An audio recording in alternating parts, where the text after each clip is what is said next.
Hi everyone, and welcome to The Sleepy Scientist. I'm really happy you're here. Tonight, we're going to go on a calm and quiet trip to learn something amazing.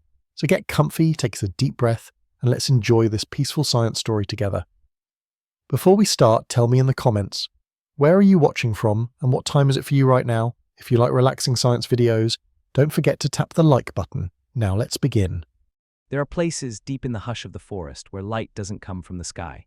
It seeps from the ground instead, from tufts of moss that carry their own small suns. You wouldn't know it by day. In daylight they appear simple, fuzzy green patches hugging damp bark, curling around stones, softening the roots of quiet trees.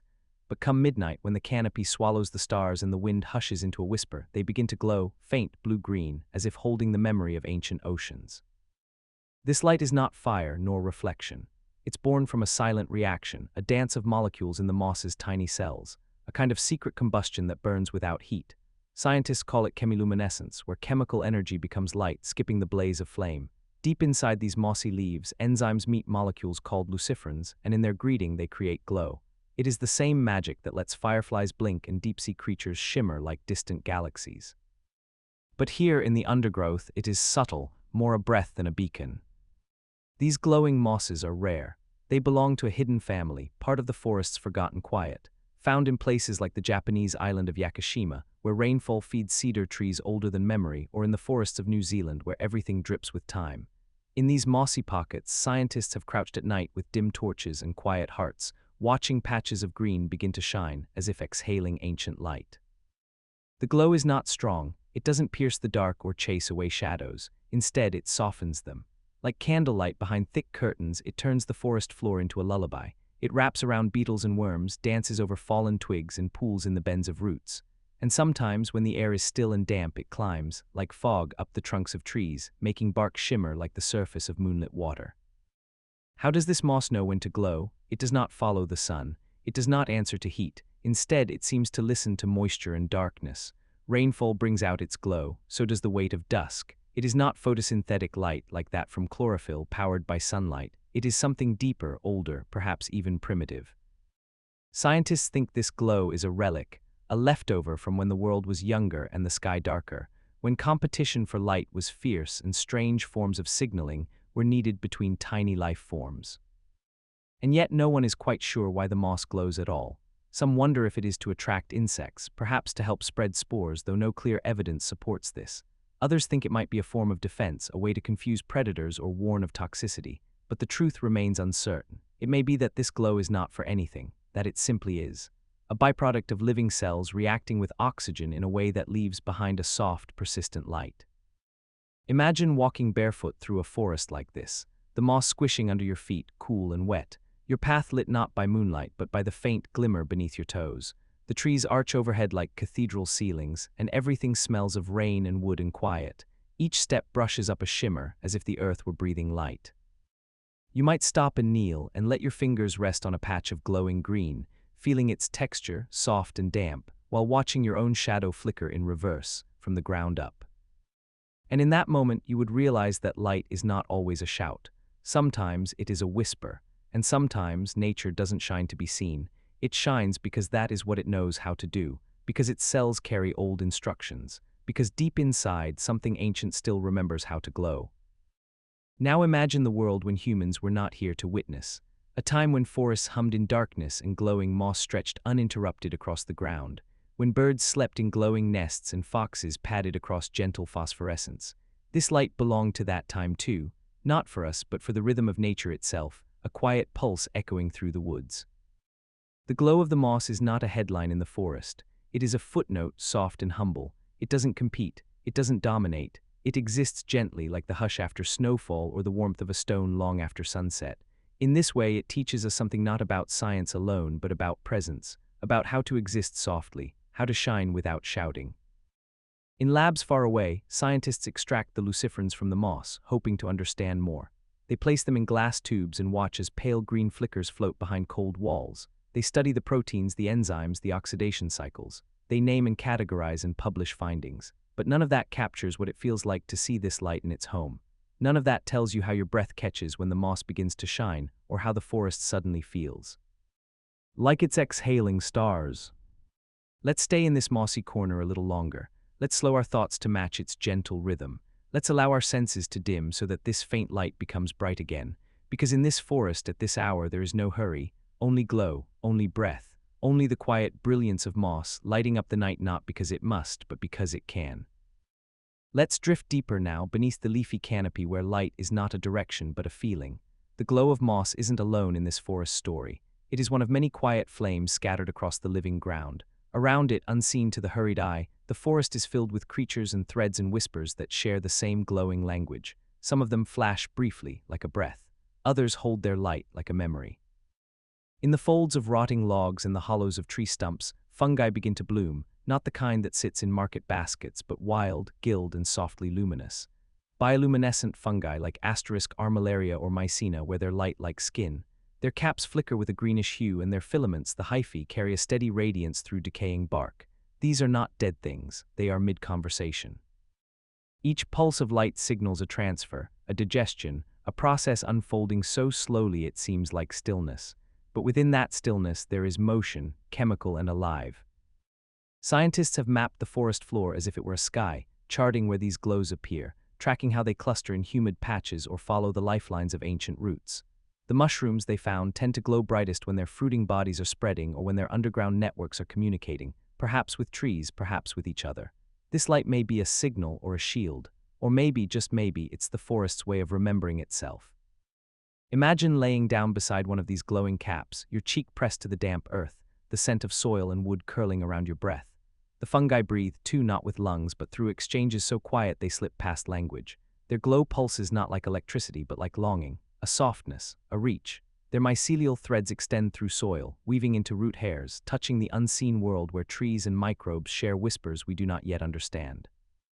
And in the folds of leaves where rain lingers, insects move through the night guided by the dim glow of moss and mushroom. Some, like glowworms, carry their own light, dangling like living lanterns beneath fern-covered rocks. Others are drawn to the light as if pulled by some remembered moon. Their wings glitter as they pass through the glow, and their tiny bodies stir the air just enough to make the moss shimmer. What is the forest doing with all this light? Is it talking, dreaming, mourning? Some biologists think these glows may act as lures, inviting insects to spread spores or seeds.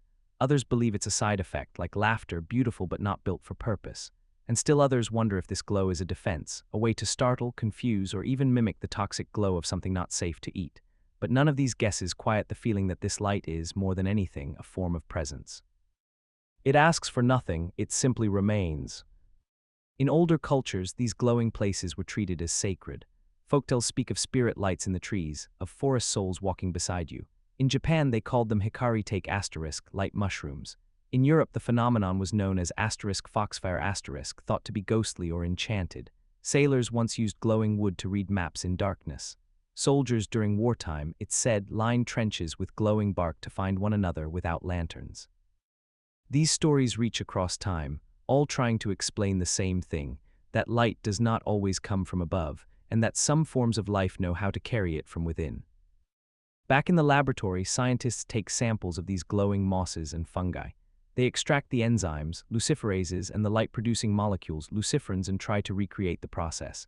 When mixed with oxygen, they spark faint light, just as in the forest. But here, in sterile glass, the glow feels different. It is clinical, detached, beautiful, yes, but missing the breath of leaf and soil and night. Still, these discoveries have opened quiet doors. Bioluminescent compounds from moss and fungi are being explored in medicine, for imaging, for marking cells, for understanding the body's inner light. Some engineers dream of cities lit by glowing trees or glowing moss on subway walls, replacing harsh bulbs with soft, natural light. There's even a kind of poetry in imagining mossy lamps, flickering not with fire but with the language of forests. But can we ever bring the forest into our hands without losing what makes it sacred? The moss that glows at midnight does not do so on command. It does not perform. Its glow is born of dampness and patience, of decay and renewal. It is part of a cycle, the long, slow work of returning life to the earth. Trying to capture it without understanding that rhythm would be like bottling breath without the lungs to carry it. Let's step carefully now among the roots and glowing patches. Let's notice the way the light bends around pine cones, how it reflects off the belly of a resting snail. Let's feel the damp earth press gently into our feet, grounding us to the living soil. The glow is not a spectacle, it is a rhythm, and we are walking in time with it. The deeper we go, the more the glow becomes a kind of silence, not the silence of absence but of fullness, a quiet that is thick and alive. In this stillness, every glimmer matters. Every faint pulse tells a story, not just of molecules, but of life's persistence, of how even in darkness, nature remembers how to shine. And so the moss continues to glow, even as we sleep, even as we forget. It doesn't mind being unseen. Its light was never meant to impress. It exists for its own sake, for the soft chemistry that unfolds inside it, for the dance between oxygen and enzyme and time. And in that light, the forest reveals its secret rhythm, the one that hums beneath bark, that weaves through soil, that whispers in fungal strands and mossy breath, a rhythm not heard but felt, a presence not explained but known. As we walk back through the glowing path, the moss brushing our ankles, we carry some of that light with us, not on our skin but in our memory, a brightness we cannot hold but will never quite forget. Now imagine the forest long after you've left it, when no footsteps echo through the undergrowth and the wind has gone still. The moss still glows, not for attention, not for memory, but simply because its chemistry calls for it. In the absence of watchers, it remains unchanged, its glow a soft hymn to the constancy of life's smallest wonders. In this silence, the moss becomes a kind of timekeeper, not with ticks or bells, but with light that knows no urgency, that fades only as oxygen runs low or as moisture slips away. Around it, the forest continues to exhale its quiet breath. The trees tower like sleeping giants, and their roots stretch through the earth like deep thoughts. The moss, tucked in their shadow, hums softly with the electricity of life. Its cells move slowly, reading the temperature of the night, sensing the closeness of water, adjusting their internal reactions so gently that not even time seems to notice. This is where science and poetry hold hands, where biochemistry and wonder speak the same language. What then does this moss teach us? Perhaps it reminds us that light doesn't have to be loud, that beauty does not need a stage, that the most extraordinary moments often go unnoticed because they ask for stillness, for patience, for surrender. The glow is not a spectacle but an invitation to kneel, to observe, to slow down, to remember that the world is always telling stories, even when we are too busy to hear them. And what of the rest of the forest? The glow of moss is only one part of a deeper story, one written not just in chlorophyll and decay but in connection. Every glowing patch speaks to its surroundings. The fungi with their threads, the bacteria with their bursts of invisible light, the insects with their delicate trails, all of them linked, all of them responding to one another in a language made of chemistry and time. It's easy to think of nature as separate pieces, but here in the dark, you can feel how it all fits. Like a choir, soft voices singing in different tones, creating something more than the sum of its parts. Let your thoughts wander with the mycelium now. Picture it beneath your feet, weaving through the soil, brushing against stones and beetle tunnels. These threads carry messages, nutrients, warnings, encouragements between trees and moss, between fungi and root. Some scientists call it the wood wide web, but even that feels too mechanical. It's more like a pulse, a shared breath, a communal knowing. And in that knowing, the moss plays its role, glowing quietly at the edges, reminding the forest to stay gentle. Now lift your eyes upward, past the trunks, past the leaves, to the sky beyond. There too are lights, stars that shimmer across the ink-black canvas, pulsing with their own chemistry. It feels sometimes like the glow of moss is a reflection of those distant suns, tiny earthbound mirrors holding pieces of the cosmos. The elements are not so different. The oxygen, the carbon, the atoms in your bones, they all carry a history of stardust. Perhaps that is why we're drawn to light, even the smallest glimmers. We remember, somewhere deep inside, that we come from it. And perhaps in the moss's glow, we feel that return. We recognize ourselves, not in shape or size, but in rhythm. In the way we burn quietly, in the way our thoughts flicker and fade, in the way our feelings bloom in the dark. The moss does not worry. It does not ask what comes next. It simply glows. And maybe, on some level, we are learning to do the same. Long ago, before humans walked through forests with flashlights and cameras, before we named everything and tried to measure every flicker, the moss still glowed. It will glow long after us too. Through changes in climate, through shifts in species, through the ebb and flow of ecosystems, it will endure not out of strength but out of rhythm. It is tuned to the planet's quietest melodies. It knows when to shine and when to rest. In some parts of the world, people are beginning to plant glowing moss along garden paths, in meditation rooms, on shaded stone walls. They hope to capture something ancient in these small patches, to bring peace, to replace bulbs, to reconnect with something older than wires and circuits. But even in these new settings, the moss remains itself. Humble, silent, unfolding light as gently as breath. It cannot be rushed. It cannot be brightened with demand. Its glow is a gift, not a service. As you return from this forest in your mind, carrying with you the memory of that midnight moss, you might find yourself a little quieter, a little slower. Perhaps the world seems less sharp and more curved, more tender at the edges. The sound of your own breath might seem louder, your thoughts softer. That is what the moss offers, not answers, but atmosphere, not solutions, but softness. Let that glow remain in you even after sleep. Let it shape your dreams. Let it hum in the background of your thoughts, a reminder that light can come from the most unexpected places, from decay, from quiet, from the overlooked edges of living things, and from you too. For inside you, just like inside the moss, there is chemistry unfolding, gentle reactions, enzymes at work, the electricity of life flickering softly through your veins, and maybe, just maybe, something inside you glows too, not for anyone to see, but because it must, because you are alive, because the forest is still breathing through you. So rest now, let the moss hold the night, let its light guide your sleep, let your dreams wander where the trees breathe stars and the soil remembers sky. The glow is always there, waiting, quiet, kind, endless. The trees, tall and still as ancient listeners, seem motionless from a distance. Yet if you lean close enough, if you rest your palm against their bark and close your eyes, you might sense the faint rhythm of something moving inside. It is not breath in the way we know it, not lungs filling and emptying, but something softer and more enduring. Trees breathe in a different language, one made of sunlight and gas, of cells unfurling in silent motion. When the morning rises and light begins to spill across the forest canopy, the trees begin to wake, not with rustling or sound, but with a slow and steady opening. Photosynthesis is the name scientists have given this quiet ritual, a word that sounds clinical, almost mechanical, but behind it lies one of the gentlest miracles in nature, the conversion of light into life. When sunlight touches a leaf, it doesn't simply warm it. It activates tiny chloroplasts nestled within green cells, and in those microscopic spaces, the tree begins to drink light. Carbon dioxide from the air is drawn through invisible pores on the leaf's surface. Stomata, they're called, like tiny mouths that never speak, and water, pulled up from the soil through roots and vessels, meets the sunlight in a delicate chemistry. Together, light, water, and air become sugar and oxygen, food and breath, growth and gift. In this way, every tree is both a consumer and a giver.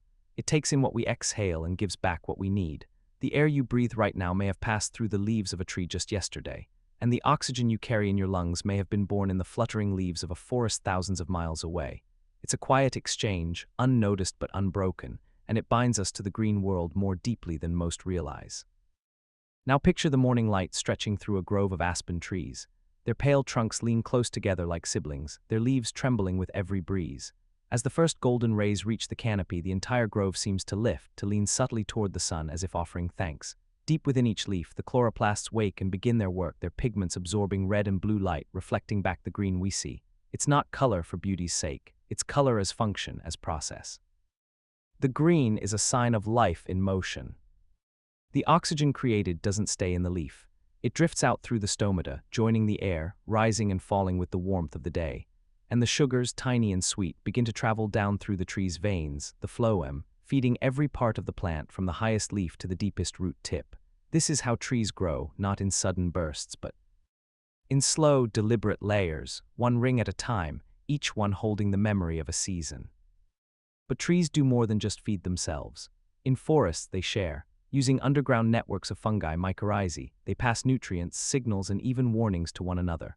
A mother tree, older and wiser, might send sugar to a shaded sapling through these fungal threads. A tree attacked by insects might signal its neighbors, prompting them to produce protective chemicals. And at the center of it all is the sun, the quiet source of every exchange, every message. Without its light, the network would go silent. Let your thoughts linger on a single leaf now.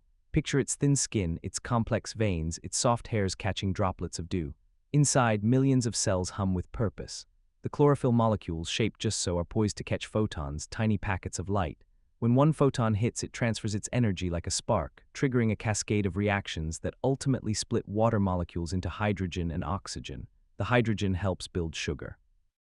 The oxygen is released, a gentle exhale. And all of this happens silently, invisibly, over and over again with every sunrise. Even at night, when photosynthesis pauses, the tree does not sleep in the way animals do. It continues to move water upward, to repair damaged cells, to grow roots a little deeper. It prepares for morning.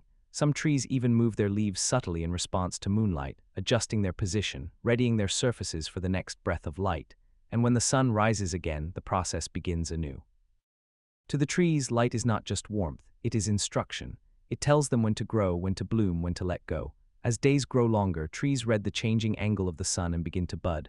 As days shorten, they prepare to shed. Some respond not only to light but to its absence, sensing when the shadows grow longer and the nights stretch wide. Their chemistry shifts, slowing down. The leaves turn gold and red, not because they are dying, but because the green, the chlorophyll, has been gently packed away. The hidden pigments emerge, painting the forest in memory. And even in winter, when the forest seems bare, the trees hold light inside them, in stored sugars, in the shape of their buds, in the plans written into every cell for what comes next. They rest not in defeat but in patience, knowing the light will return. So when you next walk through a grove or stand beneath a single tree, remember that you are breathing its exhale, that your breath and its breath are part of the same rhythm, that every leaf, no matter how small, carries the history of the sun, and that inside each trunk is a story of light turned into wood, into shelter, into strength. The trees do not rush, they do not hoard, they do not take more than they need. They breathe in light and give it back in the form of beauty and oxygen and peace. In their presence, we too might learn to slow, to take only what we need, to offer something in return. For in the light they drink and the air they give, the trees remind us, to live is to share the sun. Let's drift deeper now, beneath the canopy where the light softens and the air turns green. In this sheltered space, trees do more than photosynthesize. They listen, not with ears but with every part of their being. Light tells them not only when to grow but how to grow, which direction to stretch, when to flower and when to let go. This relationship with light is not mechanical. It's sensitive, intimate, full of nuance. Trees are tuned to light the way musicians are tuned to sound, feeling each shift, responding with slow, graceful movements that can only be seen in the long rhythm of days. Hidden inside each tree is a network of timekeepers, sensitive to lengthening days and deepening nights. These are their photoreceptors, tiny proteins in cells that detect the quality, intensity, and duration of light. Among them are cryptochromes and phytochromes, each attuned to specific colors of light. Red light, blue light, far red light. The sun changes its color throughout the day and across seasons, and the trees notice. A shift in light quality is like a whisper across the branches. The season is changing. Prepare to bloom, hold your leaves, let them fall.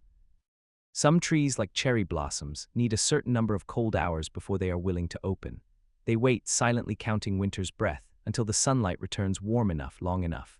Then, almost in unison, entire groves burst into delicate bloom, as if the trees had been holding their breath all winter long. That bloom is not random. It's a result of countless cells measuring time with light, a gentle synchronization between biology and the turning planet. And light doesn't just shape the outside of trees. It reaches deep within. Even roots, buried in darkness, are influenced by signals that began in leaves touched by sunlight. Sugars created in photosynthesis travel downward and tell the roots how much energy is available, where to stretch next, when to slow. The entire tree is a conversation between sunlit leaves and shadowed roots, between what is seen and what is felt. It is one organism in perfect, patient negotiation with the light that feeds it. When sunlight becomes scarce, as under the dense cover of larger trees, the smaller saplings do not give up. Instead, they wait, they adjust. Some plants can shift the angle of their leaves to catch even stray beams that slip through gaps in the canopy. Others change their leaf shape entirely, thinner, broader, more sensitive. Still others learn to thrive on just moments of brightness each day. This is not struggle in the way we understand it. It is adaptation, graceful, intelligent waiting. Even in darkness, light is remembered. There are trees in dense forests that have not felt full sunlight in decades, yet they continue to survive, quietly holding on to the promise that someday, when a taller tree falls, when the light breaks through, they will be ready. Their roots remain alive. Their cells still count the days. This kind of patience, this ability to wait for light for years, is a kind of quiet faith, written into the very fabric of their being.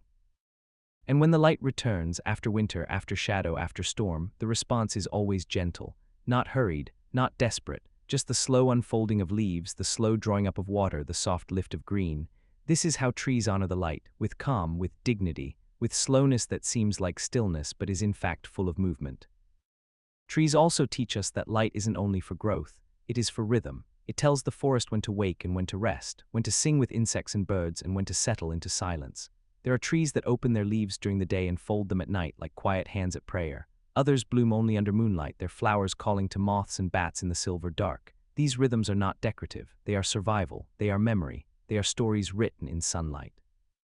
In tropical forests, where the sun sets and rises like clockwork, trees bloom and shed leaves in intricate cycles. Some species flower just once every several years, triggered by a mysterious alignment of light, temperature, and humidity. Others release seeds in response to sudden shifts in light after a storm. It is a symphony with no conductor, just each tree, listening to the cues around it, responding in perfect time. Even fallen trees continue to speak the language of light. As they decay, they release nutrients into the soil that feed the next generation. Mosses and lichens grow on their bark, capturing light and turning it into softness. Fungi thread their way through the wood, glowing sometimes like embers in the damp, and seedlings emerge, their tiny leaves reaching toward the spaces where light now falls. In this way, light passes not only through branches but through lifetimes. Think now of the trees in cities, surrounded by noise and stone and shifting shadows. Even here they read the sun. They stretch toward windows, they lean toward open sky. They track the movement of light across the pavement and adjust their branches accordingly. Their roots find cracks in concrete, seeking water, finding space. Despite pollution, despite steel, they continue to breathe. They continue to give. They filter air, soften heat, absorb the rhythm of our days, and turn it back into something green and forgiving. And perhaps that is their greatest gift, to remain rooted and open, always responding to the sun, no matter how faint. They remind us that light is not something to be chased, but something to receive. That it is not something we must control, but something to align with. Trees do not grasp at the sun, they open to it. They do not cling, they simply lift. And in that lifting, they become light themselves, shelter, fruit, shadow, breath. So as you move through your day, whether sunlight touches your face or you stand in shadow, remember that you are part of this rhythm too. That light shapes your own chemistry, your own sleep and wake, your own energy and stillness. And that, like the trees, you carry within you a quiet capacity to turn light into life, to stretch gently toward warmth, to breathe out something better than what you take in. Now let us wander to the edge of the forest, where the light begins to soften and the trees thin out like thoughts coming to rest. Here you can feel the breath of the trees in its purest form, subtle, unspoken, deeply present. The light has been working all along, gently shaping their trunks, guiding their limbs, feeding their leaves, and carving invisible lines through their seasons. And now, as the sun lowers itself toward the horizon, that same light lingers like a goodbye. The trees are not afraid of this fading. They know it well, they carry the memory of many dusks. Ch1 folded quietly into their rings.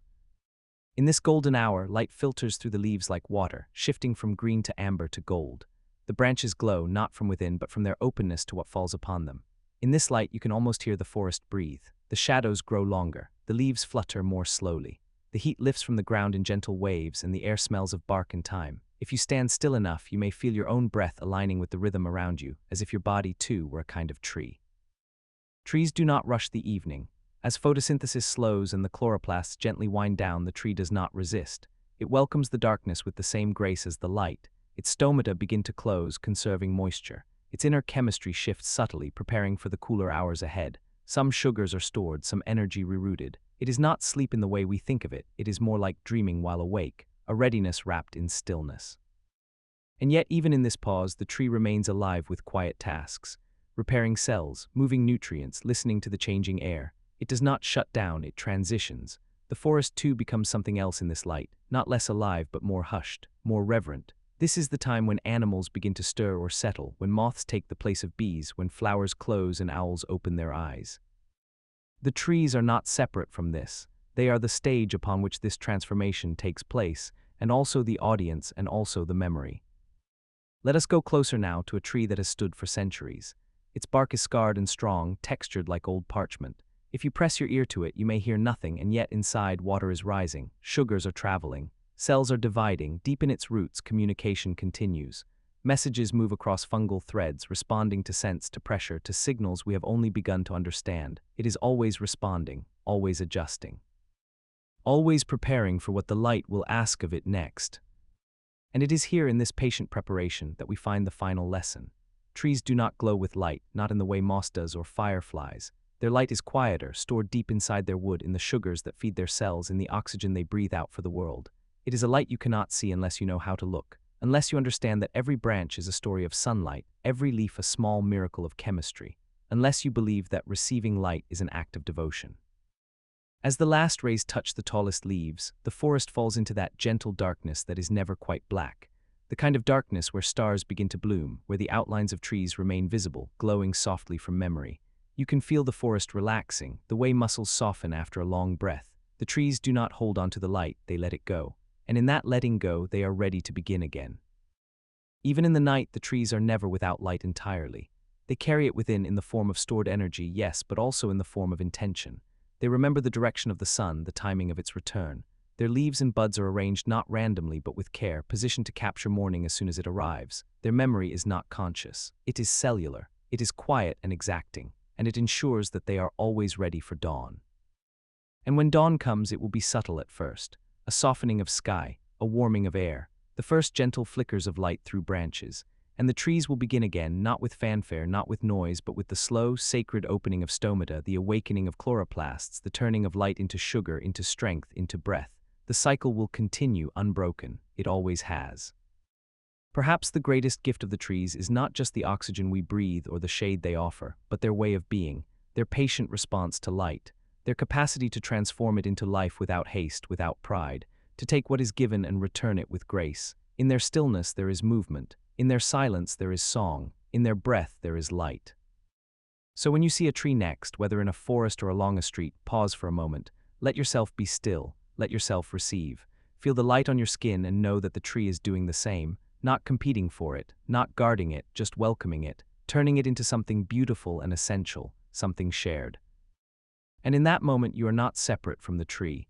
You are part of the same exchange, the same rhythm, the same breath, the same quiet miracle that begins with a single beam of light and ends in the soft, steady beat of life. Beneath the forest floor, where roots wander and stones sleep, there lives a world lit not by sun or moon, but by something stranger, something quieter.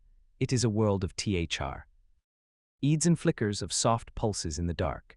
If you were to shrink small enough and walk among the soil grains, you might find yourself in the glow of a fungal web.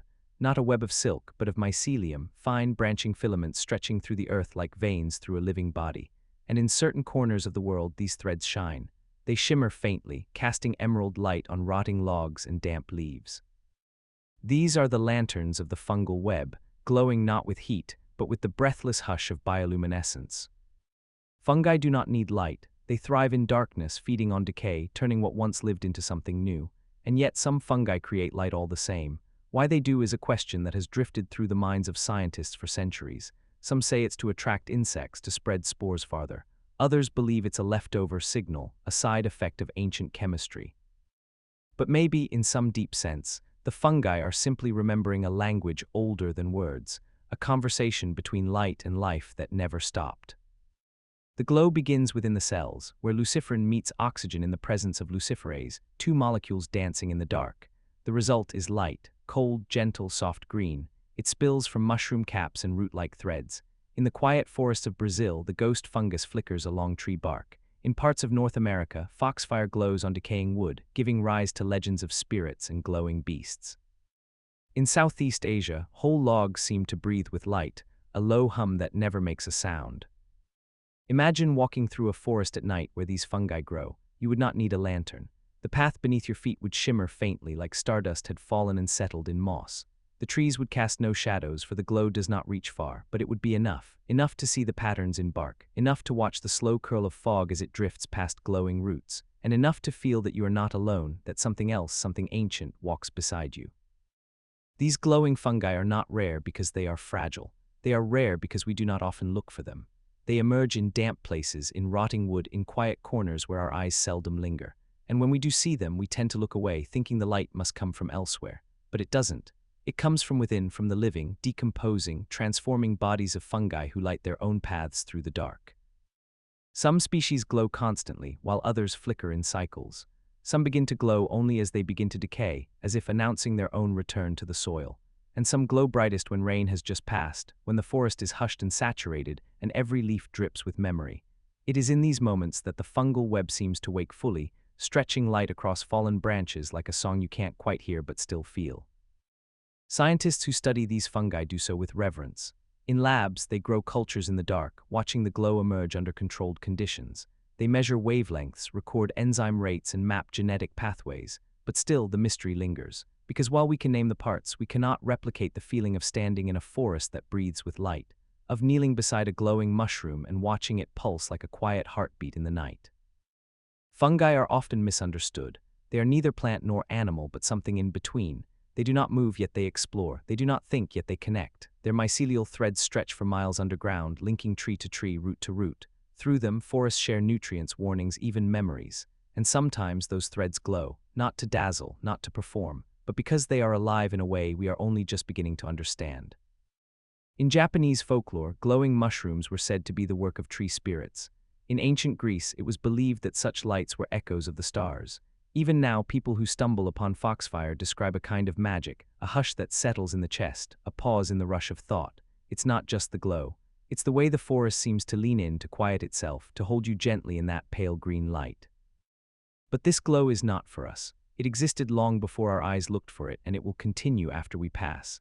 It is a reminder that light is not always a signal. Sometimes it is a process, a result of life transforming death into something soft and luminous. The fungi glow as they break down what once stood tall, as they recycle bark and leaf and time. Their light is a byproduct of healing, of returning, of renewing, and in that sense it is sacred. Let your thoughts wander now through the soil. Drift along the mycelial threads. Feel how they weave through roots, how they touch stone and worm and seed. Imagine what it feels like to glow not because you want to be seen, but because your very nature is transformation, because the act of turning decay into life creates a light that has no name. And in that light there is peace, no urgency, no flame, just a steady pulse in the dark, a reminder that even in the places where things end, something luminous remains. Let us now drift beneath the surface, deeper into the soil where the fungal web stretches like a whisper across the forest floor. The mycelium does not shout its presence. It does not bloom into colors like flowers do. It does not rustle like leaves in wind or crack like ice in winter. Instead, it hums softly, steadily through its threads. These filaments are thinner than a strand of hair, yet they carry the weight of the forest. They are the unseen roots of everything we think is standing alone. For in truth, very little in the forest stands alone. Most things are joined by the fungal web, by the ancient glowing lacework that weaves through bark and root, through humus and stone. When scientists speak of this underground network, they often use the word communication. But it is more than that. It is a system of exchange, of sensing, of subtle choices made without eyes or voice. The fungi do not think as we do, but they respond. A tree under attack by insects releases signals into the soil. The nearby fungi pick them up and pass them along to other trees, who begin preparing chemical defenses long before the insects arrive. It is as though the forest has a nervous system, and the fungi are its nerves. And in some of these networks, light lives too. The bioluminescent fungi do not only shine in their fruiting bodies, the mushrooms we see above ground, but sometimes their very threads glow, tracing faint green rivers through rotting wood and damp mulch. These threads, thin and glistening, curve around the bones of fallen trees. They pulse gently in darkness like veins lit from within. Scientists call it mycelial luminescence, and it is still not fully understood. Why light travels here, how far it reaches, what purpose it serves, these are questions still folded in shadow. But perhaps like so much in nature, its purpose is layered. A defense, a beacon, a byproduct, a breath. Imagine lying on your stomach in the heart of a damp forest, your face close to the ground, your eyes slowly adjusting. At first all is dark. But then, like stars appearing one by one in a clouded sky, the glimmers begin to emerge. Tiny points of light in the soil, a web that has no end. You begin to trace its paths with your gaze, how it loops around a seedling's root, how it stretches between rocks, how it pools around a decaying branch like a puddle of starlight. This is not the kind of light that guides the way. It is the kind that holds you still, that asks you to listen. There are researchers who believe the glow may help protect the fungi from being eaten by nocturnal insects, perhaps warning them off, or even mimicking the glow of other toxic organisms. Others suggest it might lure insects toward the fruiting body, helping to spread spores farther than the wind alone could carry them. There's also the idea that it serves no biological function at all, that it's simply a consequence of the chemical reactions needed for survival. But none of these theories fully explain the quiet elegance of a log that shines from within, or of a patch of soil lit as if by memory. And the more we look, the more we find.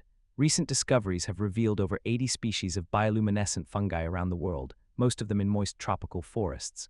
Brazil alone hosts a treasure trove of glowing mushrooms, their caps lighting up the night like tiny forest lanterns. In the Philippines, luminous fungi bloom in ghostly clusters. In Japan, glowing logs rest like sleeping creatures in the underbrush. These are not accidents. These are not isolated miracles. They are reminders that light does not belong only to the sun and stars. It belongs, too, to the forest's softest corners. Some fungi glow constantly throughout their life. Others brighten just before releasing spores, as if announcing their moment to the world. Some glow from below, lighting their surroundings. Others seem to glow inward as if their light was never meant to be seen, only felt. And in all of them the glow is gentle, never harsh. It does not pierce the night, it softens it. Fungi have always lived at the edges of our understanding. Neither plant nor animal, often invisible, they've been ignored or feared for centuries.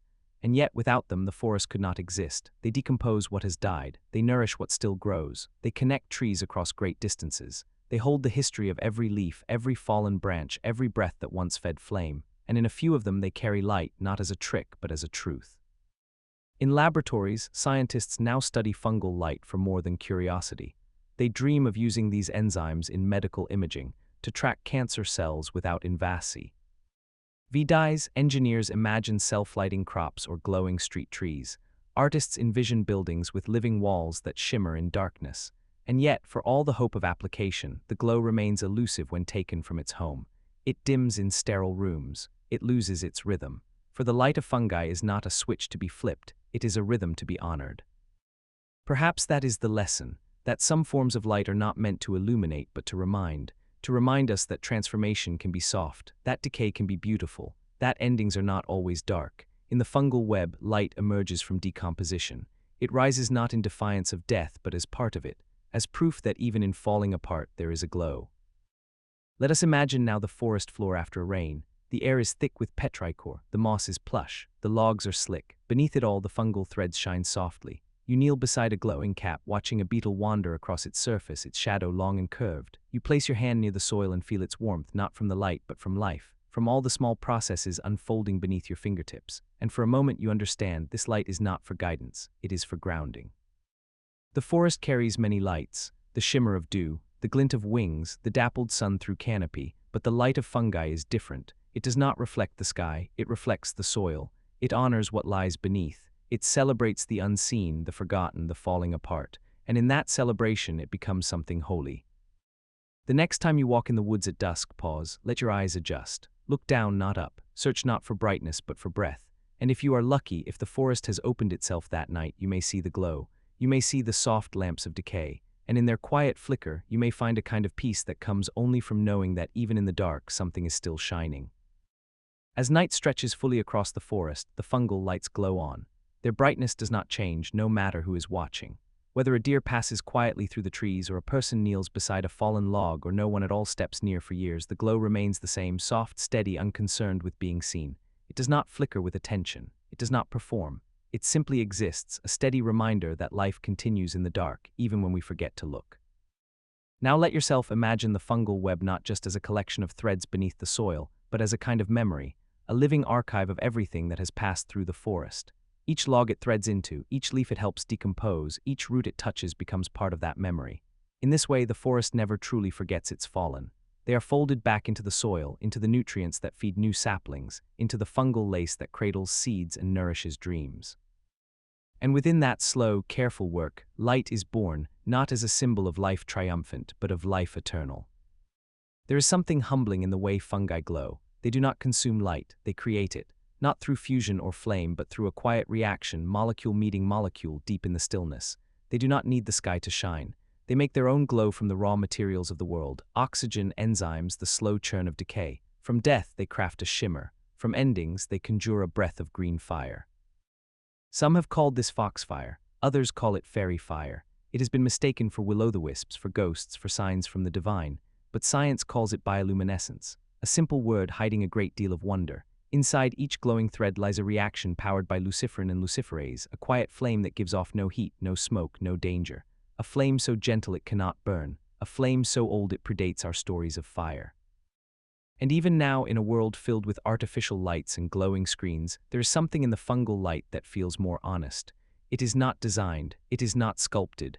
It arises as part of being alive, of breaking down, of returning. There is no ego in its glow, no vanity, only process. Only presence. If you were to follow one glowing thread underground, you might find it leading you into a whole network of light, a place where filaments cross and loop and spiral through soil like thoughts moving through a mind. In some places, the glow pools beneath a stump. In others, it drapes across a stone, illuminating cracks filled with water and time.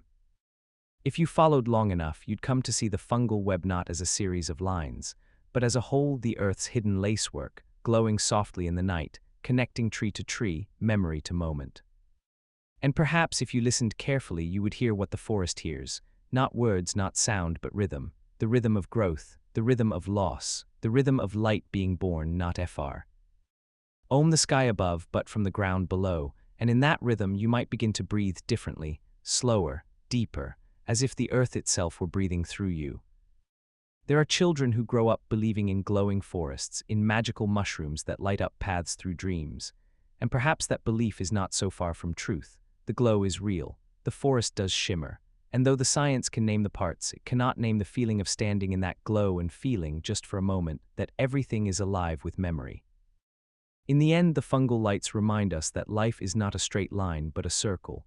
That decay is not the opposite of life, but part of its breath. That beauty can come from the most unexpected places, the underside of logs, the damp rot of fallen bark, the stillness of night. And that in these places light is not absent, it is waiting, patient, gentle. Now picture yourself standing in that forest one last time. The night is cool, the air smells of soil and pine and the edge of rain. All around you tiny lights shimmer along roots, across logs, beneath leaves. You kneel and place your hand near the ground, and though you cannot feel the light, you can feel its presence. It does not push, it does not ask, it simply is. A steady pulse in the dark, a truth you did not know you needed.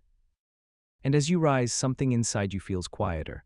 Not sad but settled, not smaller but softer. The light has changed nothing and everything. You walk away slowly, not wanting to disturb what you've seen. And though the glow fades behind you, it remains inside, tucked somewhere behind your ribs, beside your breath. For the light of the fungal web is not something you take, it is something you remember, something that changes how you see the dark, not as emptiness, but as a place where quiet lives, where endings glow, where the earth breathes with its own soft light, whether you are looking or not. There is a softness beneath the trees where fallen leaves gather, layered like pages of an unwritten book. They come down in waves each autumn, yellow, red, gold, raining gently from the canopy above and blanketing the earth in silence. At first they seem to rest untouched, but slowly, quietly, they begin to change. Their edges curl, their colors deepen, and within them something begins to stir. It is not decay as we often imagine it, not destruction, not collapse, but a kind of transformation that glows from within. The leaves, in their falling, have not ended. They have only begun to burn in a way the eye cannot see. This is the quiet fire of rotting leaves. The fire is not heat, not flame. It is molecular, enzymatic, alive. As the leaves lie still, 1,000 tiny processes unfold inside them. Microbes awaken, fungi stretch their threads, and bacteria begin their invisible work. Enzymes break down cellulose and lignin, releasing carbon, releasing scent, releasing life. And though no smoke rises, the energy flows. Heat is generated, gentle, low, enough to warm the soil just beneath the surface. In a pile of damp, rotting leaves, your hands would feel this warmth if you reached in. It is the breath of decomposition, soft and slow, steady as the turning earth. The forest knows this warmth well, it counts on it. Seeds hidden beneath the leaf litter sense this heat as a signal. Certain bulbs, certain spores, wait until the fire of decay softens the ground, until the soil reaches just the right temperature. Then they stir, they push upward. Life follows the fire, not the fire of destruction, but the fire of becoming. Each leaf is more than a surface. It holds the memory of a season, the water it drank, the sunlight it caught, the air it filtered. When it falls, it does not disappear. It returns what it carried, minerals, sugars, fiber. Its fall is not a loss, but a gift. The forest floor receives it with open arms, tucking it beneath layers of time. Insects arrive, drawn by the scent of rot. Millipedes curl through the layers. Worms move like thoughts through the softness. Fungi send out delicate tendrils, touching, tasting, transforming. And beneath it all, the fire grows. A warm, steady hum beneath the chill of winter air. This fire is ancient, older than flame, older than human hands. Before we learned to cook or craft, this fire fed the forest. It fed itself. In tropical rainforests where leaves fall year-round, the fire never stops. In temperate forests, it flickers with the seasons, brighter in autumn, gentler in spring. But always it is there, this slow release of energy, this invisible hearth burning beneath our feet. And in the smell of it, the earthy, rich scent of decay, we smell life returning. Scientists call it geosmin, this compound that rises from decomposing matter. It is what gives soil its signature scent. What we often call the smell of rain is, in truth, the breath of microbes waking in the warmth of rotting leaves. It is the forest's exhale, a quiet sigh of renewal. Rotting leaves also shape the sound of the forest. A thick mat of decay muffles footfalls, softens the air. Rain does not strike the ground directly but is caught, slowed, absorbed. The forest becomes quieter, more hushed, as though the fire below has dampened the noise above. This silence is not empty, it is alive. It is the space where new things begin. The chemistry of this quiet fire is elegant. Bacteria such as actinobacteria release enzymes that dismantle complex leaf tissues. Fungi release acids to break down lignin, the tough, woody compound that gives leaves their structure. Together, they dismantle the leaf piece by piece, returning its components to the soil. Carbon returns to the air in the form of carbon dioxide, feeding plants once more. Nitrogen, phosphorus, potassium, all released like notes from a leaf's final song. And in that song, the forest listens. It grows, it begins again. What seems still from above is, below, a festival of movement. Under a rotting pile of leaves, billions of organisms work in silence. Nematodes wriggle, springtails bounce, mites feed, each one part of the fire, each one part of the forest's breath. We cannot see them, but we walk above their world each day, carried by the warmth they make. There are places where this fire is celebrated, compost piles that steam in the morning chill, where gardeners turn leaves and straw to soil. Here too the fire burns, not with destruction but with creation. The same microbial orchestra that plays in the woods sings in backyard heaps, turning scraps into sweetness. And though we may tend these piles with tools and gloves, the real work is done by life too small to see, too old to name. Let your thoughts wander now to a single leaf, curled and brown, resting on a mossy stone.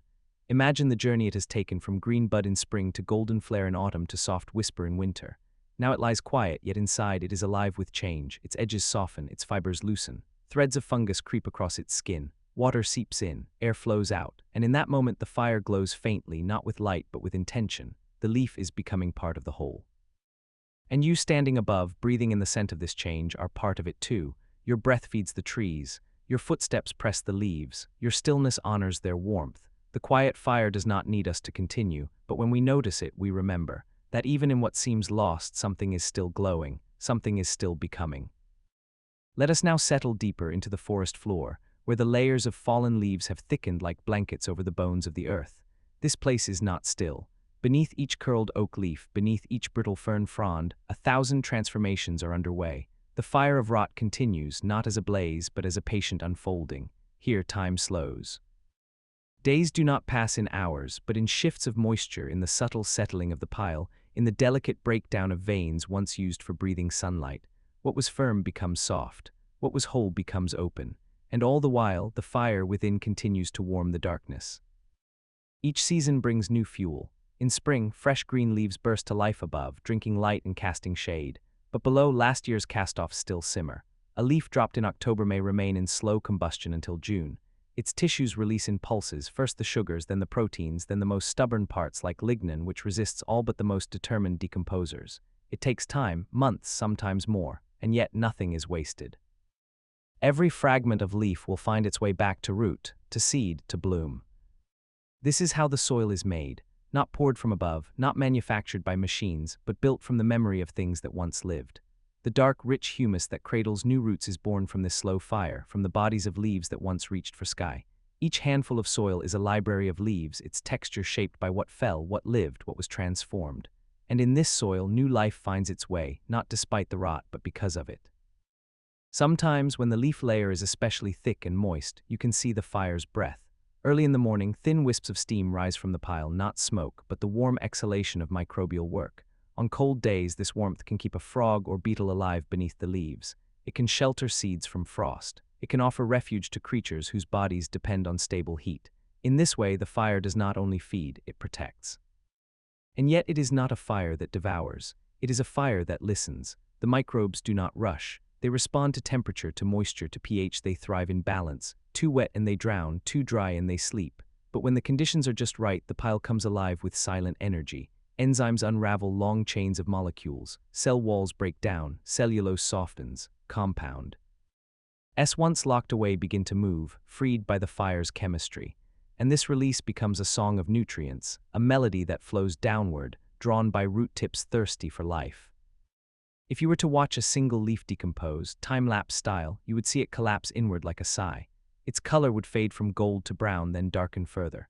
Mold would thread across its surface in pale green waves. Beetles would nibble the edges. Mites would tunnel through its veins. Fungi would paint white lines across its skin. And one day it would no longer be a leaf, but part of the soil itself, indistinguishable from the forest around it, but essential to its breath. And as this happens, the forest above responds. Trees send roots deeper. Understory plants spread broader. Mushrooms bloom in the corners where decomposition runs richest. Even birds and mammals respond, for the fire beneath the leaves feeds the entire ecosystem. It fuels the worms that feed the robins. It supports the plants that shelter the rabbits. It creates the stability that trees need to stand tall. In this sense, the fire is not confined to the pile. Its warmth travels.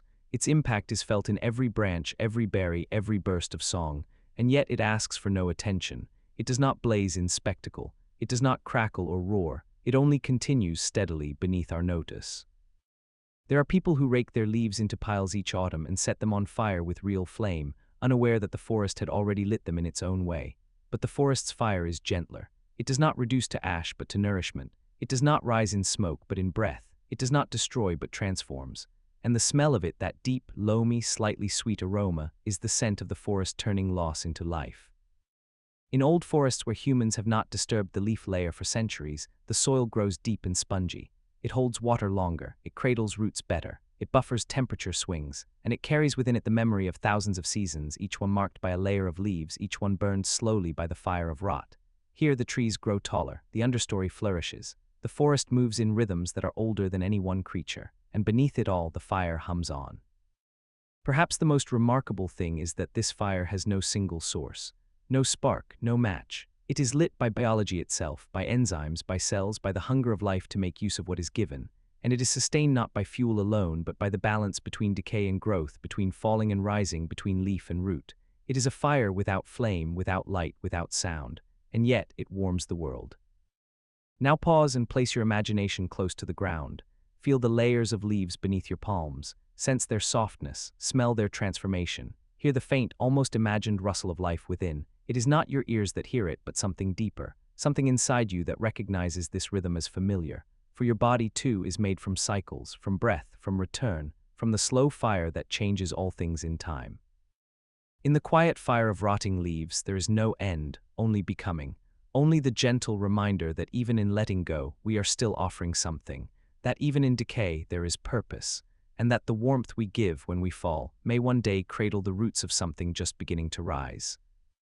In the deepest part of the forest, where no trails are worn and no footsteps echo, the quiet fire burns beneath a cradle of branches. This fire has no boundary, no center, no beginning or end. It is everywhere leaves have fallen and everywhere roots are waiting. It flickers in silence through time, warming seeds, softening soil, carrying the past into the future. And though we rarely speak of it, this fire holds the secret heartbeat of the forest, the slow, sacred rhythm by which all things become one another. Rotting leaves are not ruins, they are bridges.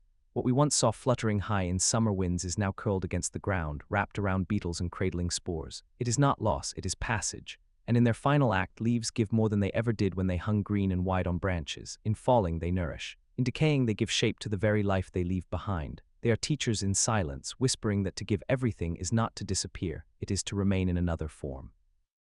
Let your thoughts follow the heat now, sinking further below. Underneath the leaves lies another layer, darker still, crumbled bark, fractured twigs, the remnants of years gone by. Below that, roots twist like rivers, their tips searching not only for water but for story. Roots can sense the warmth of decomposition. They stretch toward it, they wrap around the softest soil, knowing it will feed them. In this way, the fire writes its wisdom into the body of the forest. It leaves no signature, but ever. Everything above it bears its mark. And even we, walking among trees, breathing the scent of mulch and damp air, are moved by it. Though we do not kneel to it often, though we do not name it, the quiet fire speaks to something old within us. Perhaps it's the way we slow down in autumn, the way our breath seems to match the stillness of falling leaves. The way we too feel something burn gently inside us when the days grow short and the ground softens. Not pain, not loss, just the calm surrender of what no longer needs to be held. There are scientists who study decomposition with microscopes and samples and long Latin names. They chart microbial communities, map enzyme pathways, measure the carbon released from decaying matter, and through them we come to know more. But even with all that knowing, the feeling remains untouched. The feeling of placing your hand on warm soil after rain and sensing that beneath the surface, something quiet is working for life. In many places, this fire continues year-round. In tropical forests, where warmth and moisture never cease, the cycle of rot and renewal is always unfolding. Leaves fall not in bursts, but steadily. And as they fall, others rise. There is no season of decay. There is only the breath of the forest, always exhaling what is no longer needed, always inhaling what is ready to become. and still the fire remains constant, glowing in damp shadows, flickering beneath each soft-footed animal. Rising in the sweet smell of life, turning back into earth. In colder forests where snow still falls and winter holds its breath, the fire sleeps only lightly. Beneath the crust of frost, the warmth of decomposition holds. Deep in the piles of old leaves, life slows but does not stop. It gathers, it waits. The microbes quiet themselves, but they do not vanish. As soon as the frost melts, they begin again, a chorus beneath the thaw, a resumption of the slow burn. And even after storms, when trees fall and branches snap and leaves are torn early from their stems, the fire welcomes them. It does not judge their arrival. It folds them in. It begins the work of transformation as if nothing had ever changed. In that way, the fire is patient. It knows that all things will come to it in time. Let us now return to the place where we began, the soft ground, the layered leaves, the warmth beneath the silence. You kneel beside a patch of rotting oak leaves and press your fingers into the pile. It gives way easily, crumbling like memory, like something no longer held too tightly. There is warmth there, faint but real. You lift your hand and see fine threads of fungus clinging to the underside. A beetle scuttles through the gap. A breath of steam rises. And though no flames dance, you understand this is fire, not in the way we were taught to fear, but in the way we were born to trust. The quiet fire of rotting leaves teaches without speaking. It tells us that nothing is lost, that even what falls, what breaks, what withers has a purpose, that the letting go of one thing is the rising of another, and that in stillness, in patience, in softness, great energy moves. You rise slowly, brushing your hands against your legs. The forest feels different now, not quieter, but more complete. The light through the trees seems warmer, the ground beneath your feet more forgiving. And somewhere not far below, the fire continues. It needs no witness. But you will remember it now, every time a leaf touches your shoulder, every time the air smells of soil, every time you feel something ending inside you and wonder what it might become. Because even in your life, the fire burns, in your letting go, in your quiet changes. In the warmth you offer others when you feel like you're falling apart, that warmth is not weakness. It is the beginning of soil, the beginning of roots, the beginning of something new still hidden in the dark. Glowing, beneath the soil in the still and quiet places where sunlight never touches, roots stretch like dreams into the dark. They twist and turn, seeking not only water and minerals, but something more mysterious, something older. Though we often imagine roots as blind and slow, reacting only to the firmness of the ground or the flow of moisture, science has revealed something far more wondrous. Roots, it seems, do more than grow. They sense, they choose, and some researchers believe they remember. Among the most poetic of these discoveries is the idea that roots may respond to rhythms far beyond the soil, rhythms tied to the moon. It may sound like a tale from folklore, but even ancient farmers spoke of sowing seeds and tending gardens by the lunar phases.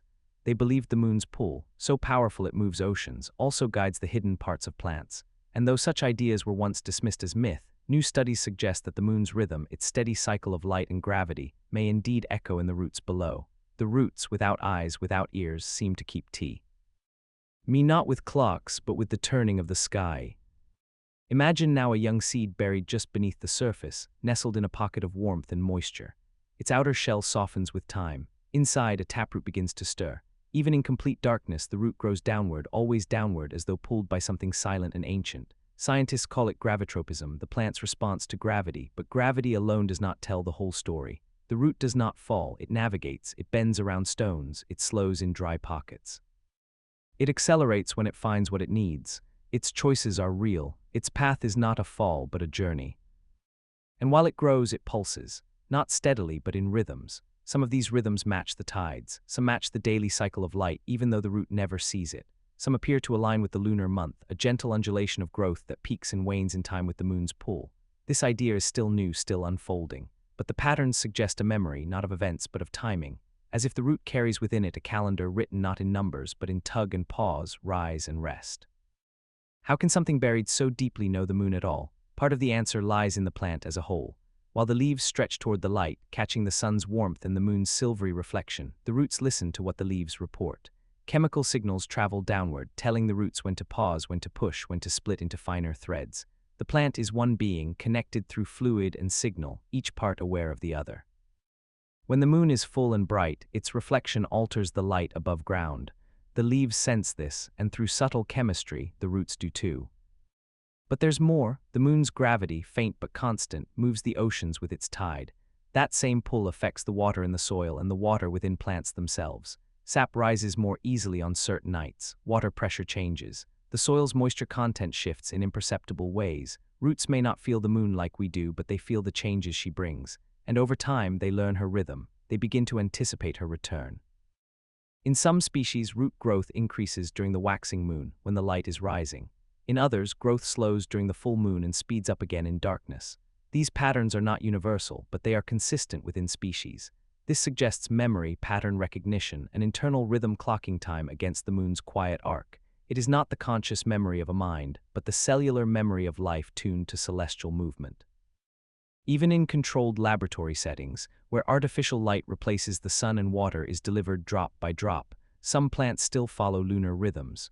Their roots grow not with mechanical consistency, but in waves, as if echoing the lunar month encoded deep in their DNA, as if every root tip contains a clock that does not tick but flows. Let your thoughts wander now to a vast underground network, a forest's root system intertwined like lace, stretching for miles beneath our feet. Each root thread pulses with subtle movement, branching, sensing, responding. And if we could speed up time, we might see them breathing in rhythm with the moon, swelling slightly, reaching a little farther, then pausing, as if the entire forest were exhaling in time with the stars. This rhythmic memory may also guide more than just growth. It may influence how plants absorb nutrients, how they respond to drought, even how they prepare for flowering. Roots do not merely anchor, they inform. They collect stories from the soil and send them upward. They warn of salt, of toxins, of drought, of life. And if the moon speaks through movement, then roots are listening, not with ears, but with water, with pressure, with time. Ancient cultures may not have known the biology, but they knew the feeling. They planted by the moon not out of superstition, but out of observation. They saw which seeds sprouted best on waxing nights, which crops thrived when sown in darkness. And though we now measure with sensors and satellites, their wisdom was not wrong, it was tuned to nature's breath.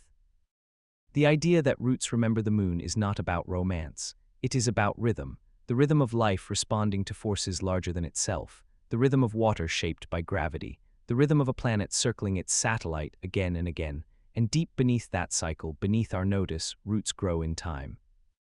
Now kneel beside a tree, place your hand on the ground, and imagine the roots moving below. Imagine them remembering the last full moon when the pull was strongest.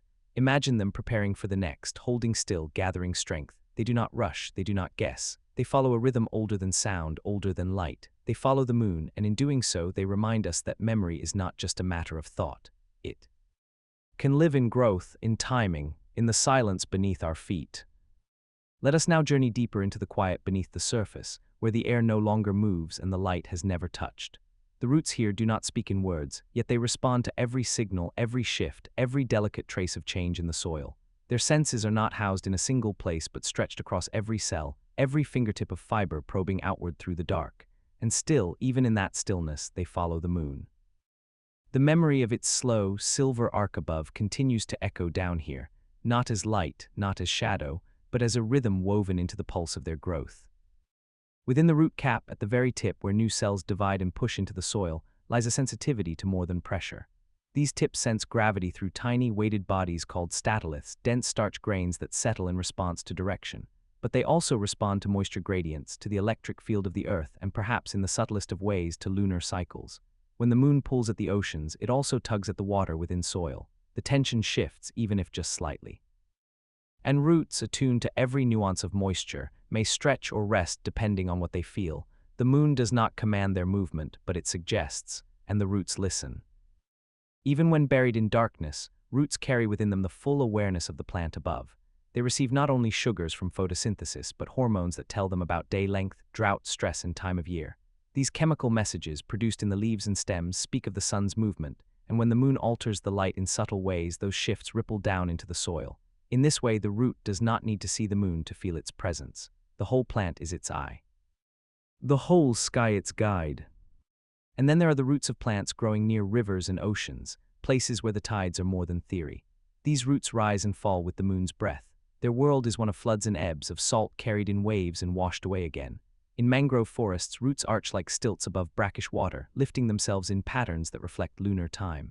Their growth, their oxygen exchange, their nutrient uptake, many are influenced by tidal cycles and thus by the moon itself.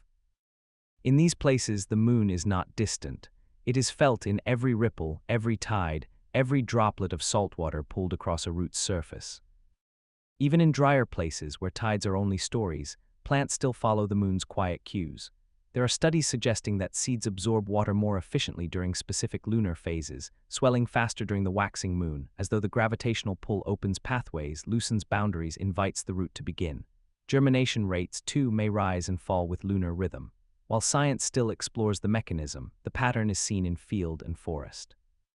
It's as if the moon is a silent gardener, tending to roots with nothing more than presence.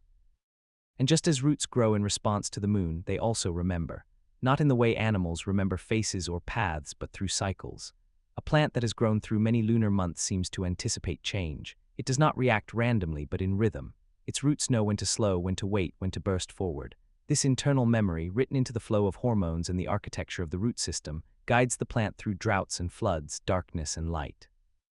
It is not conscious, but it is real, and it allows the plant to meet the world not as a static object, but as a living, learning presence. Imagine now a great oak, hundreds of years old, its roots spread wide and deep, interwoven with the fungi that help it gather water and minerals. Over centuries, it has watched the moon rise and fall through its leaves more than 4,000 times. And though each root tip may be new, constantly regenerated, the rhythm of the whole tree is shaped by that repetition. Its roots do not need to think to remember. They simply follow what has always been. The moon waxes, the moon wanes, the roots pause. The roots grow. It is a dance so slow that it appears still, but it is always unfolding.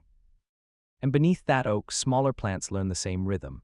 They sprout under the same canopy. Their roots weave through the same softened earth. Their growth begins under the same moonlight filtered through leaves. In this shared environment, memory becomes communal, not passed down in stories, but held in soil, in scent, in chemistry.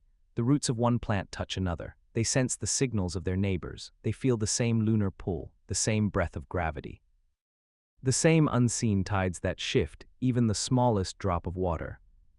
Some researchers believe this root-to-root communication, supported by mycorrhizal fungi, may also be guided by natural cycles. That sign. Owls pass between plants may speed up or slow down in time with the moon.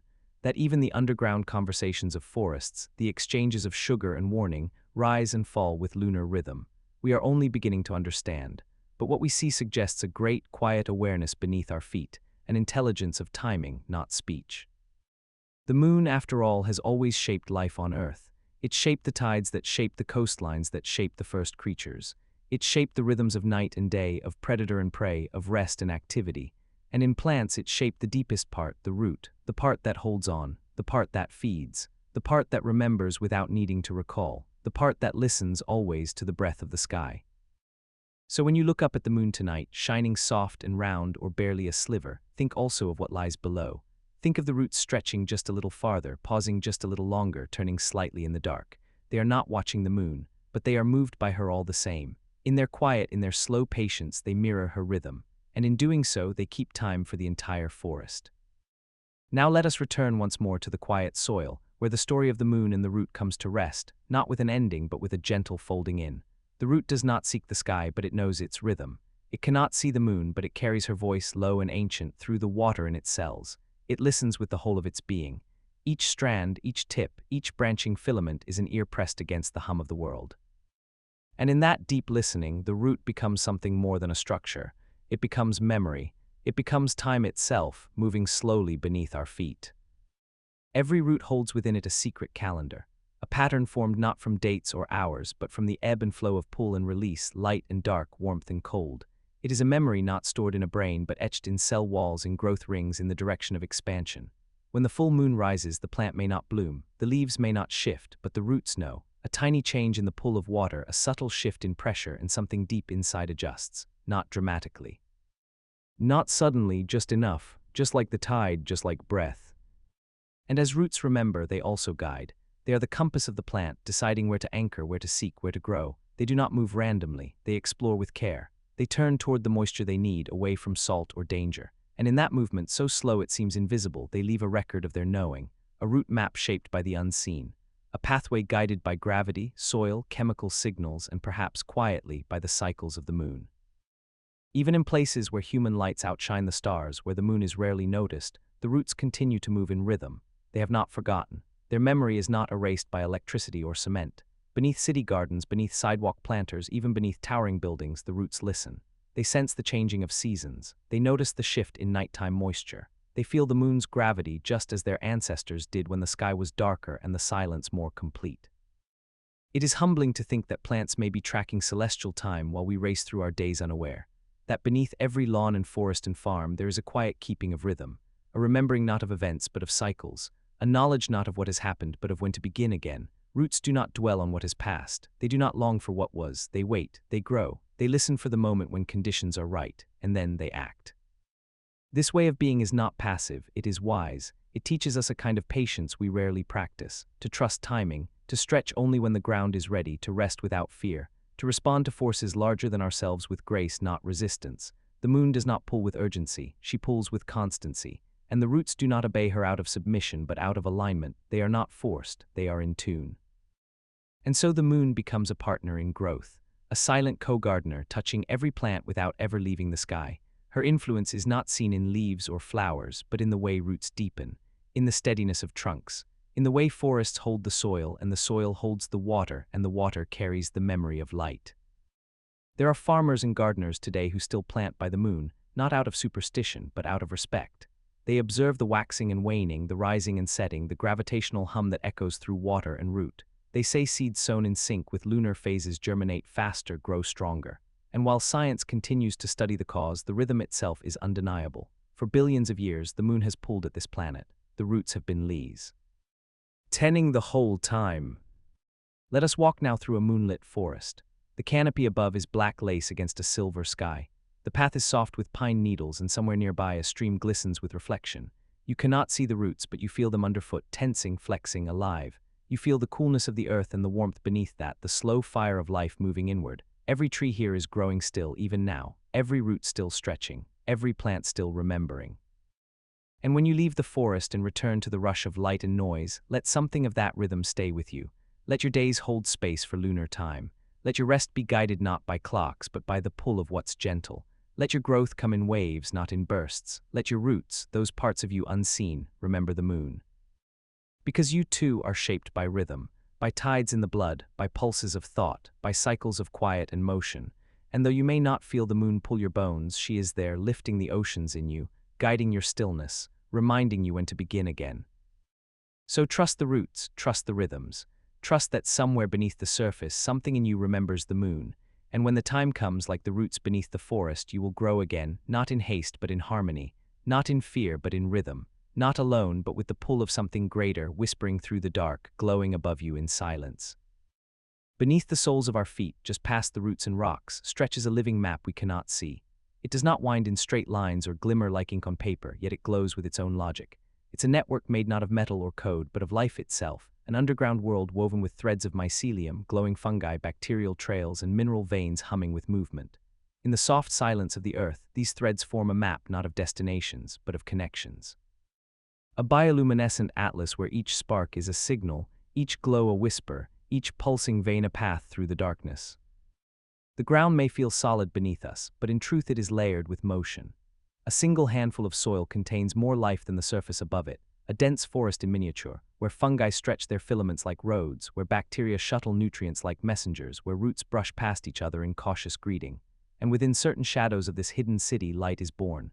Faint and green, not from fire or sun, but from reactions between oxygen and ancient molecules. Bioluminescence, this soft, cold fire, emerges quietly, a byproduct of the underground's endless work. Some of the light comes from fungi.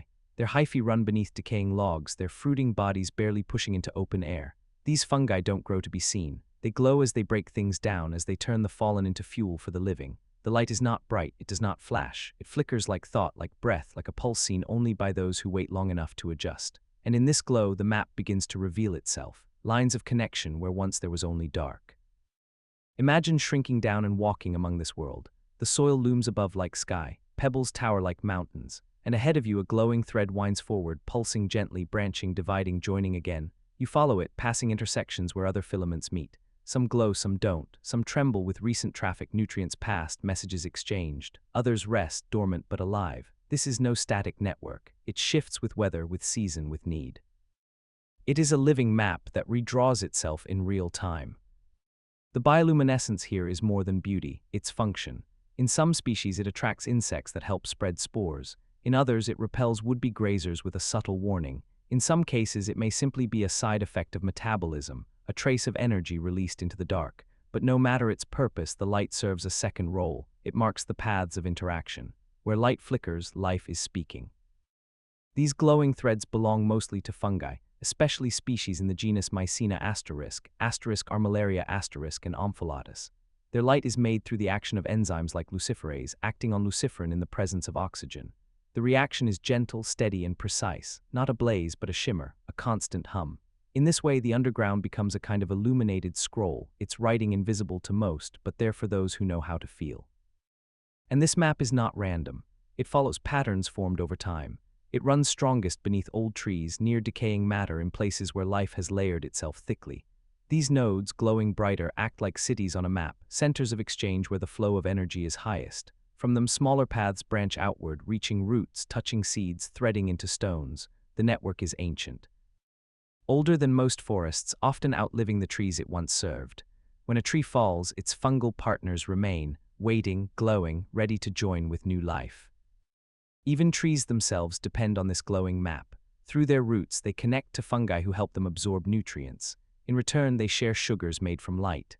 This partnership, called mycorrhiza, allows entire forests to function as one, an ecosystem woven together not above but below. And though the roots may not glow, their fungal partners do. In that faint light, the forest's hidden unity is revealed.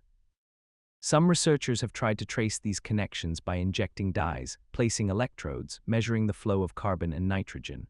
But the bioluminescence offers another way of seeing, a softer, more poetic way. By watching where the light lives, we learn where life is listening, where the soil is awake, where the invisible breath of the forest continues in silence.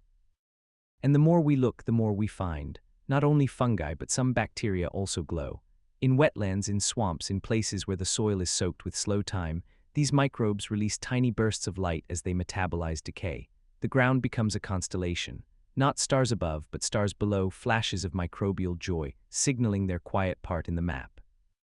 This underground luminescence may also serve as a memory. Old paths glow faintly, like roads that haven't been used in a while. New paths glow brighter, lit with recent activity. It's a cartography written in chemistry, and it helps the network decide where to go next, where to stretch, where to retreat, where to rest. In this way, the light tells time as well as space. Close your eyes now and imagine that you can see through the soil, that the land beneath your home, your street, your forest, is lit with 1,000 glowing trails. Some curve, some branch, some form loops. Each one is a thread of life, winding through decay, feeding roots, passing messages. You see where the light grows thick beneath an old oak. You see where it fades beneath pavement. You see how it shifts with the rain. This is the map beneath our feet, a map that is alive. And though we do not walk it with our bodies, we walk above it every day. We are always connected to it, even when we forget. Every step we take presses into the skin of this glowing world. Every tree we plant adds a new dot to the constellation. Every fallen leaf becomes fuel for another glowing thread. The map beneath our feet is not finished. It continues to grow, to remember, to respond. And in its glow, the earth keeps its stories, stories written not in ink or language, but in light and living thread. And if we learn to listen, to pause, to feel with more than our eyes, we may begin to see it too, not as something buried, but as something holding us, guiding us always. Let us drift deeper into the glowing lattice beneath the surface, where the forest's forgotten messages are carried not by voice, but by light. The bioluminescent map below us is more than a glowing curiosity. It is a pulse, a kind of breathing. Each flicker in the fungal web or microbial thread is part of a wider intelligence, not thinking as we do, but sensing, reacting, remembering. This memory is not stored in single moments, but in patterns repeated over time, paths followed and refollowed, decisions made in silence. In this soft, glowing earth, every light is a note in a song without sound, a hymn passed through soil, unchanged by season or watcher. Roots are the first to respond to this map. They stretch toward areas where the light is brightest, where decomposition is active, where nutrients are rich. They do not see the glow in the way we understand vision, but they sense what it represents: warmth, moisture, microbial activity. A glowing fungal strand is a signpost in the dark. Here, life is moving. Here, the soil breathes. Here, something ancient is still at work, and so roots follow. They grow in spirals and forks, splitting at junctions, curving toward vibrancy. They build their future along paths that were lit by the past. This subtle navigation happens in forests across the world, yet it is so quiet that we barely notice. A sapling may survive in a clearing not because of light above, but because of guidance below. A vine may climb not from strategy but from signals it receives in the soil. These decisions are slow and yet precise. They are shaped by millions of years of evolution, of listening to what the earth has always been whispering. Fungi too read this glowing map. Their hyphae extend like thoughts, testing the edges of the underground. When they reach a nutrient-rich zone, perhaps where a beetle has decomposed or a leaf has fully surrendered its sugars, the light may grow stronger. The enzyme reactions intensify, more luciferin, more glow. The fungi linger there, feed there, share with their tree partners there. And when the food is gone, they retreat, dimming their glow, leaving behind only a soft shimmer of memory that others may one day rediscover. This glowing network is also a place of messages. Trees and plants, connected through their roots and fungal partners, use the map to share information. They do not speak in words, but in chemicals, tiny shifts in hormones, in electric potential, in sugar flow. When a tree is wounded by insects, it sends warnings through its roots. The fungal network picks up the signal and passes it on. The glow may change in these areas, reflecting the activity, the urgency of response. Other trees receive the signal and begin producing defenses before the danger even arrives. The map beneath our feet is not passive. It is reactive. It learns. Even in places where light from above is scarce, the map below keeps glowing. In dense rainforests where the canopy lets little sunlight through, the ground is still lit with bioluminescent threads. In caves where roots snake down from distant trees, glowing fungi thrive in absolute dark. They do not need the sun. They carry their own flame. They do not flicker to be admired. Their light is for the work they do, breaking down, binding, building the soil again. And sometimes this light is visible from above. On the darkest nights in the right forest, a fallen log may shine faintly. A patch of moss may hold a glimmer. A circle of mushrooms may ring a tree like stars around a moon. Campers and walkers often report it as ghostly, magical, something out of a dream. They call it fairy fire, spirit light, but what they are seeing is biology, chemistry, a map laid bare for a brief moment, then covered again by morning dew and forgetfulness. But even when we forget, the map remembers. It adjusts to the seasons. In spring it surges, new growth, new decay, new connections. In summer it thickens, more matter, more warmth, more light. In autumn it flares, the fire of fallen leaves feeding the glowing net. And in winter it slows but does not stop. The cold dims the glow, but beneath frost and snow the reactions continue. Faint but faithful, the map never truly sleeps. There are scientists now attempting to copy this system. They build models of networks based on fungal geometry, using the logic of glow to inspire circuits and city plans. Engineers study the way nutrients travel through glowing mycelium to improve the flow of energy in human systems. But even the best technology cannot replicate the softness of this light. It cannot feel the intention behind each curve, the patience of a path grown over seasons. It cannot match the intimacy of a map that knows its world by heart. Some dream of using bioluminescent fungi as living lights in gardens and cities, of walkways lit not by bulbs but by living threads in the soil. It is a lovely idea, and yet the glow is delicate. It thrives in balance, not in control. When taken from the forest and placed under constant demand, the fungi dim, the light fades, for the map was not made to serve. It was made to connect, to remember, to heal. Let us now kneel beside a glowing patch of earth, imagined, perhaps, or real in some quiet wood. The soil here is soft. It smells of damp bark of last year's rain. You reach down and place your palm against the ground, and though you feel no heat, you feel presence, a breath, a warmth of life moving through silence. You do not need to see the glow to know it is there. It lives in the way the earth yields to touch, in the way the roots grow with certainty, in the way the forest always knows what it is doing, even when we do not. This is the bioluminescent map, not lines drawn in ink but in time, not destinations marked but relationships, paths of giving and receiving, of message and memory. Beneath your feet it glows, not for attention but because the forest is always talking to itself, and when you listen, even a little, you become part of that conversation. So walk gently, step with reverence. Every inch of ground holds the story of 100,000 interactions. Every patch of soil may be glowing with purpose. You cannot always see it, but the glow is there, mapping life in silence, stitching together the world we walk across without knowing it was ever lit. As the final layers of darkness stretch across the forest floor, the glow beneath continues, soft and undemanding, a presence that persists without needing to be seen. The bioluminescent map is not merely a utility, not only a guide for roots and fungi. It is a language, a living script etched into the soil, speaking of trust and time, of decay and creation. It is the voice of the earth when no one is listening, the silent pulse that ties each living thing to all others. And though we cannot hear it as song or sentence, our bodies respond. We feel more settled among trees, more whole near soil. somewhere deep inside, we too are drawn by this light. There are places in the world where this underground map rises to meet us. In forests where the soil is rich with old wood and newer decay, you might stumble across a faint shimmer. Underneath fallen logs, tucked into damp corners, a greenish glow breathes like a forgotten fire. You kneel and at first there is nothing, only the scent of earth, the hush of distant leaves. But then your eyes adjust, and there it is. A soft outline tracing the edge of the fungus, a hidden map revealed in a light so fragile it could vanish if breathed upon. It asks for nothing. It simply offers the truth. Life is still happening here, quietly. Constantly.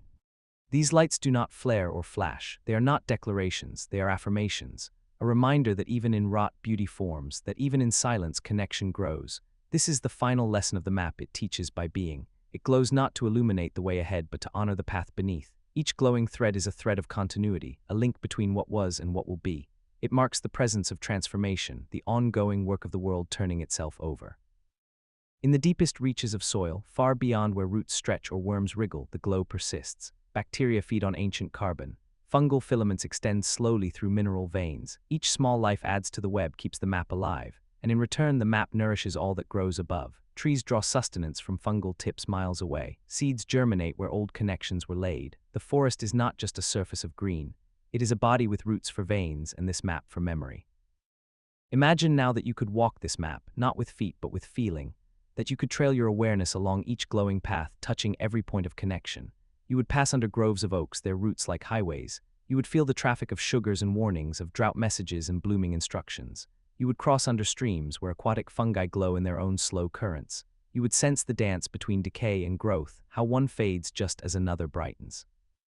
You would come to know the forest from beneath, not as a collection of trees, but as a single breathing structure, drawn in light. And in this way the map offers not direction but belonging. It reminds us that we are not above the earth but within it, that our steps touch more than surface, that even in cities beneath concrete and noise this map waits, dimmed perhaps, interrupted, but not erased. The moment soil returns, it awakens. The moment roots reach, it responds. It is patient, it is timeless. Scientists are still unraveling the full purpose of this glow. Some say it's defense, others say it's attraction. Some see only the metabolic trail of work being done. But perhaps the purpose is not one thing. Perhaps it is simply the way life leaves a trace of itself. The way the underground says, I am here. Not to threaten, not to declare, but to connect. To light a small path for the next moment to follow. And we in turn might carry that idea with us. That we too can leave a trail, not of brightness but of care. That our presence can light gently, not harshly.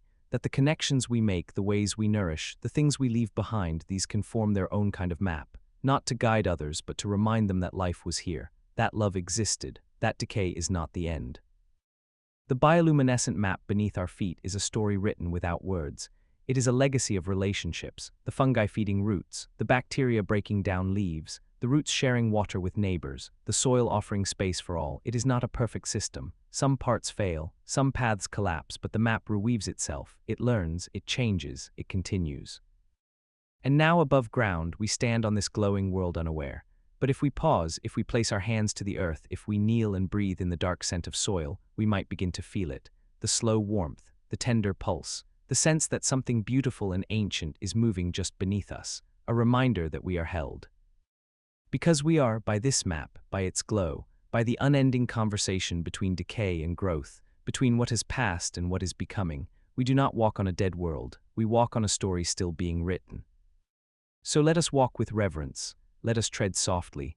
Let us tend to the ground not as dirt, but as memory, not as obstacle, but as partner. And let us remember that the light we cannot see may be the one guiding everything. The bioluminescent map beneath our feet glows on, quietly, invisibly, eternally. And as it glows, the world becomes whole. There is a moment somewhere between night's last breath and the sun's first sigh when flowers begin to open.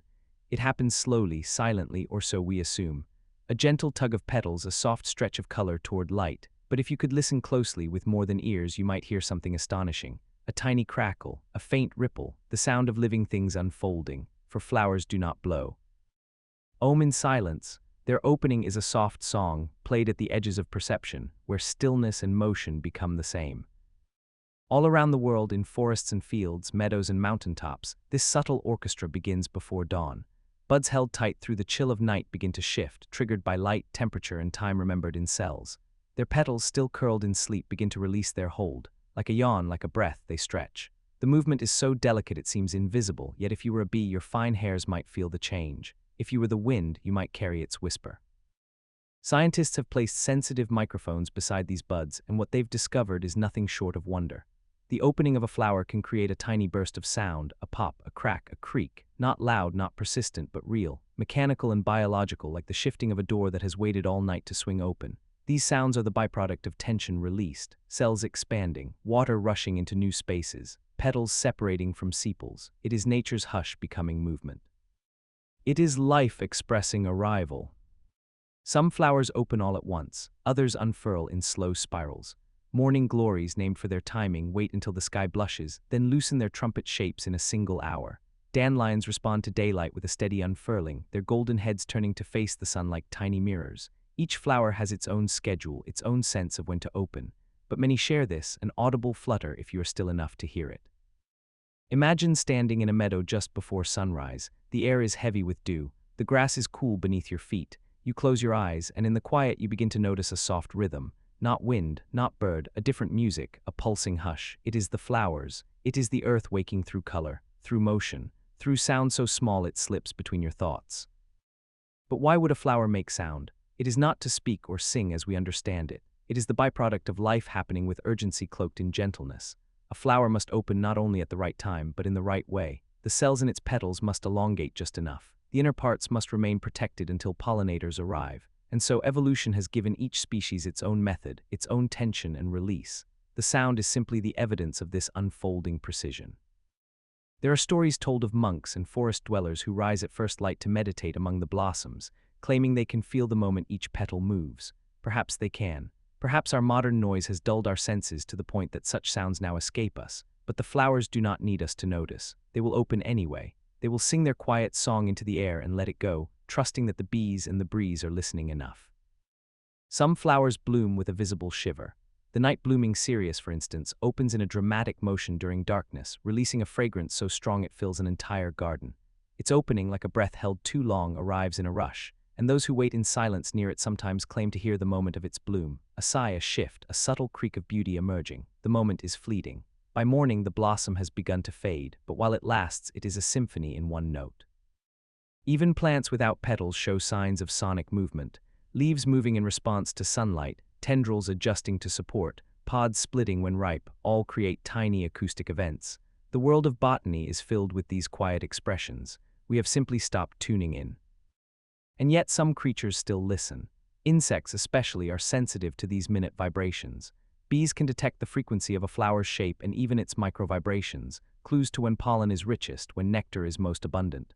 Flowers and pollinators exist in a relationship not only of scent and sight, but of sound, a frequency language played in oscillations and openings, in echoes of unfolding. Imagine now the forest, with every flower not only blooming in silence but offering a note, a bellflower sounding a chime, a daisy pressing open like the pluck of a string, a lily creaking like the slow hinge of a gate, not literally, not musically, but rhythmically, each contributing a tone to the landscape, a melody of awakening life. We don't need to hear it with ears to know it happens. We can feel it in the way morning feels fuller than night, in the way the world seems to hum before the sun fully rises. And this hum is not confined to wilderness. Even in cities, in pots and parks and windowsills, flowers open. Their petals stretch, their buds release, their cells expand. The sound, though faint, is part of the waking rhythm. A rose unfolding on a balcony is no less part of the orchestra than a bloom in a field. The music of opening is everywhere. Let us now imagine lying in a field, face turned upward, listening not for noise but for presence. The wind is soft, the light is rising, and all around you things are opening. The grass adjusts, the clover begins to stretch, the cosmos leans toward the warmth, and though you hear no symphony, you feel it, the pressure of stillness shifting, the way the world moves just enough to remind you it is alive. The sound of flowers opening is not a performance. It is a process, a gift offered without expectation. It is the sound of arrival, of readiness, of reaching for what is next. It is the audible exhale of life trusting the moment to be enough. And so tomorrow morning, when you pass a garden, a wild edge, or even a single flower blooming in a crack of pavement, pause, lean in, close your eyes, let yourself wonder what it might sound like to grow.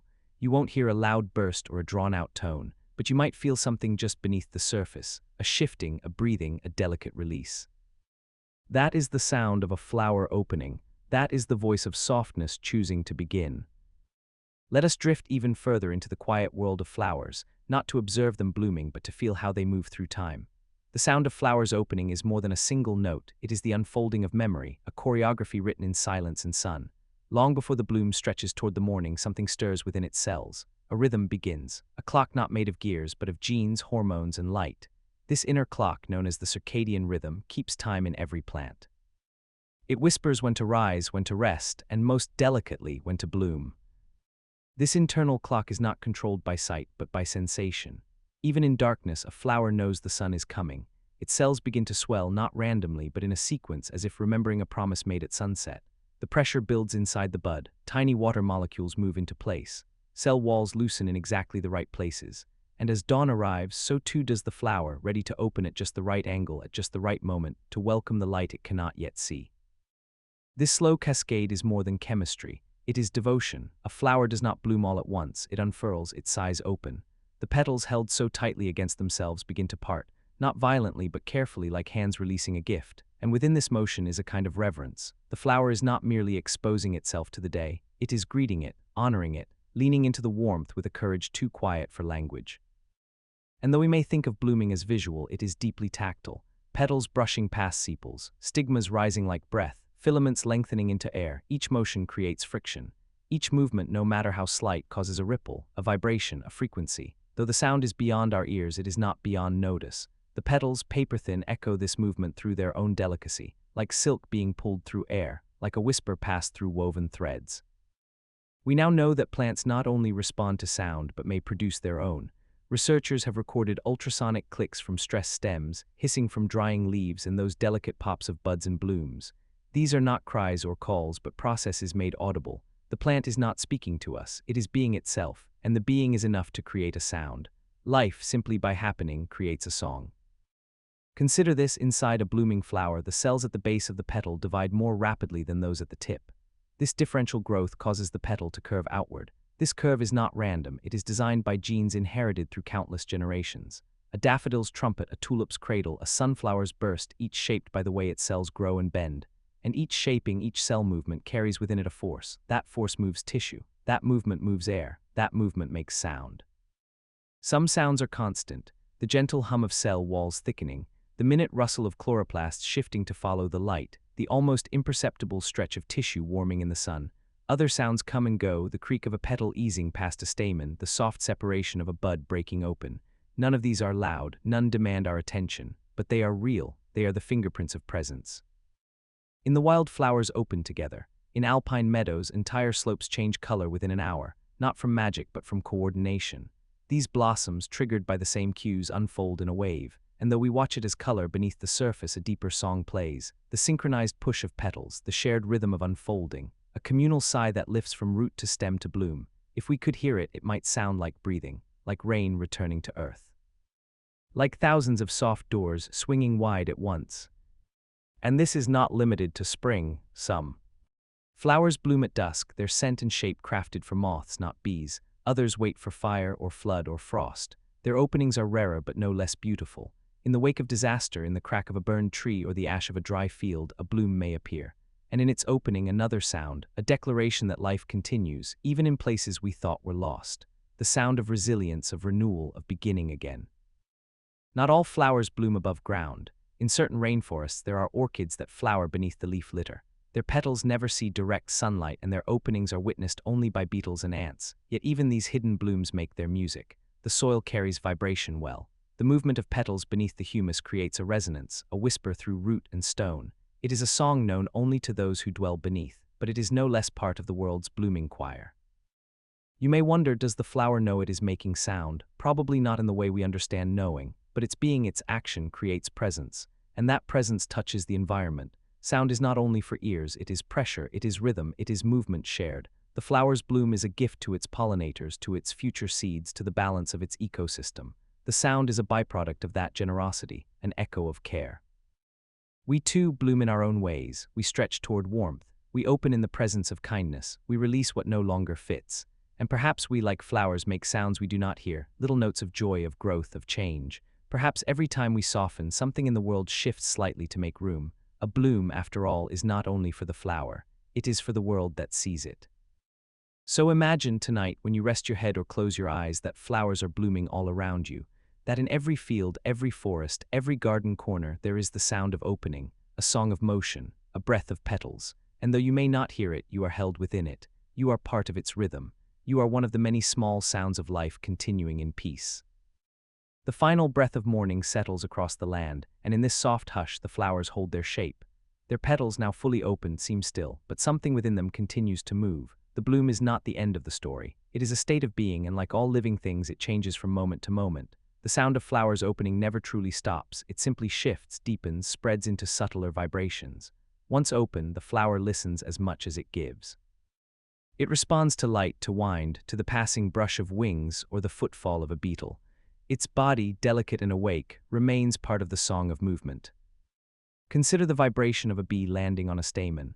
The flower does not resist, it welcomes. Its filaments tremble slightly beneath the weight. The pollen, released in tiny bursts, fills the air like golden dust. This moment, so brief, so unnoticed, is filled with acoustic detail. The bee hums, the petals flex, the air stirs. The sound of interaction is not one-sided. The flower participates in every vibration, even if we cannot hear it. After pollination, some flowers begin to close again, not in sadness but in transformation. Their purpose shifts. Now they are protectors, shielding the seeds growing within. Their petals wilt not with weakness but with wisdom. They collapse inward, slowing evaporation, shielding the next stage of life. This folding too has its sound, a soft crunch, a sigh, a delicate crackle of dry tissue. The plant is not dying, it is reshaping.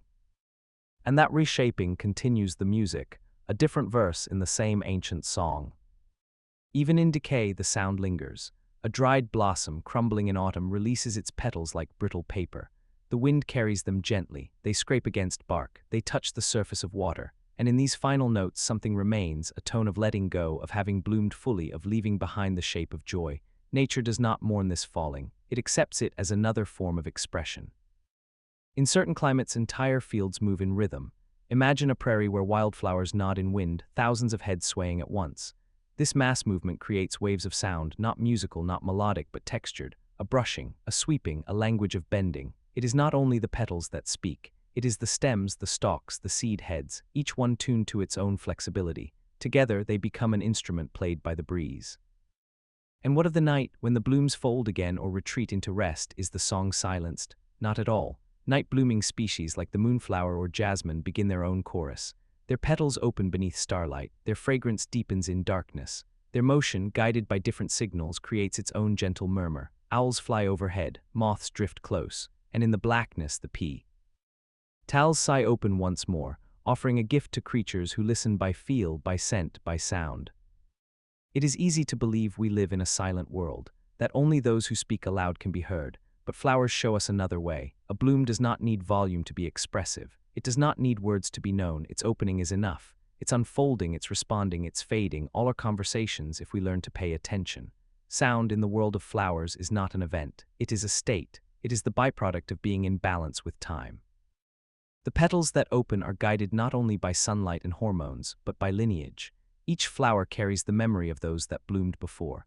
Encoded in its DNA is a rhythm passed down over millions of years. When to wake, when to wait, when to unfold. It is a legacy of timing, a choreography inherited. And every time a flower blooms, it joins that lineage again, not as repetition, but as continuation. We may never develop ears fine enough to hear the bloom as it happens, but we can grow hearts soft enough to imagine it. We can look at a field in spring or a single violet on a city corner and remember, this moment, this beauty made a sound when it arrived. The sound may have been smaller than breath. It may have passed before we noticed, but it was real. It was the voice of life saying, now. Even children, without knowing, recognize this. They lean close to daisies, to marigolds. They whisper to roses. They blow kisses toward tulips. They understand intuitively that a flower is not just a thing to look at, it is something to speak with. And though they may not hear a reply, their closeness is the response. The bloom continues. The flower remains open. In the end, the sound of flowers opening is not a sound at all, but an invitation. It is a gentle ask to slow down, to notice, to be changed by small things. A reminder that not all music needs melody. Some of it lives in stillness. Some of it is played by petals. Some of it can only be felt by hearts willing to listen in silence. And so, wherever you are, whatever season surrounds you, know this. Somewhere nearby, a flower is beginning to open. It does not rush. It does not perform. It simply becomes. And in that becoming, it leaves behind a trace of sound, delicate and soft, like a whisper pressed gently against the edges of the world.